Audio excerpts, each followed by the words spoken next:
আজ ছিল হচ্ছে হাটবার। তো আমাদের এখানে শুক্রবার করে হাট হয়, সেখান থেকে আমরা প্রত্যেক মানে সপ্তাহে একদিন করে হাটটা বসে।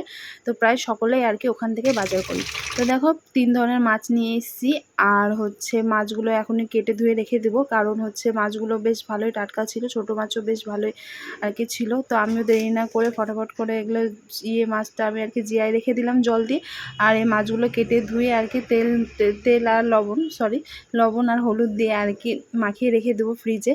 কারণ কি তাহলে আমি সকালে রান্নাবান্না করলে আর কি আমার সুবিধা হবে, ওই জন্য আমি করে নিয়ে তাড়াতাড়ি করে আর কি ফ্রিজে রেখে দিলাম। এখন মোটামুটি এই তো সন্ধ্যা হয়ে এসে, সন্ধ্যা লেগেই গেছে অলমোস্ট। তো ফ্রিজে রেখে দিয়েই তারপর আমি একটু হালকা ফ্রেশ হয়ে আসবো। ফ্রেশ হয়ে তারপর হচ্ছে সন্ধ্যা যেহেতু পড়ে গেছে, ওই জন্য একটু সন্ধ্যাও দিতে হবে।